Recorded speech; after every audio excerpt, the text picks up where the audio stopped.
people in this middle trajectory, where you've got an estimated prognosis of less than 6 months to live, this is where really most of the work needs to be done at this point in time.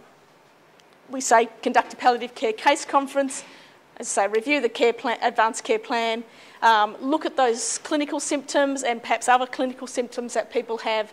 And at this point, you really should be reviewing your residents monthly to check what's happening.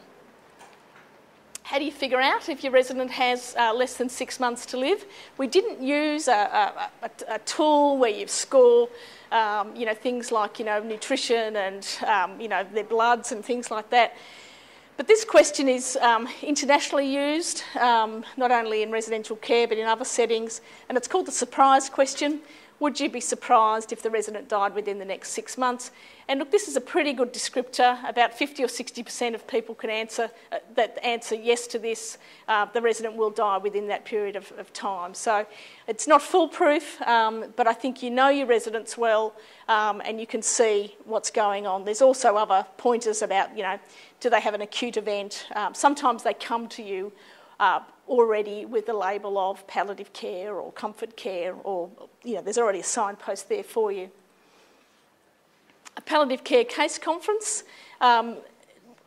commonly done in specialist palliative care services, not so commonly done in residential aged care, but it is an opportunity to get everybody together and to discuss clinically what's going on, again to review those goals of care, to get the GP in the same room as the family member. I don't know what your experience is, but my experience is that this is often the first time that the GP actually meets the family member, because the GPs often come in after hours.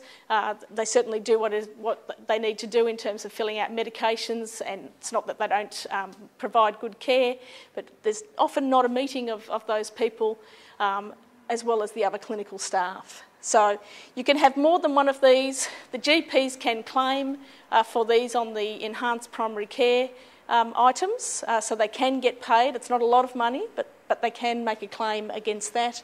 And as I said, it should be really as many people as possible who have a vested interest in what's going on for that resident should be present at that case conference. You do need to nominate somebody to run the show.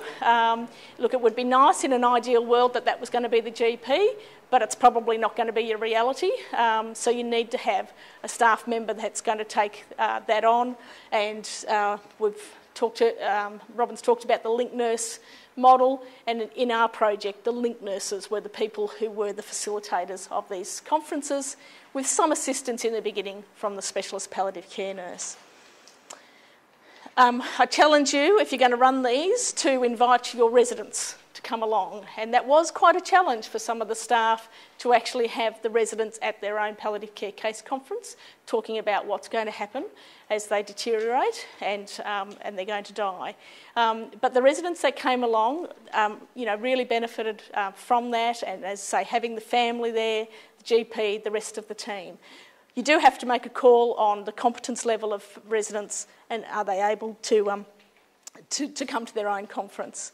GP, as I say, family, allied health, other staff. It's not an exclusive group. Chaplains, hospitality staff if it's appropriate. Anybody really that you think should be there at the conference.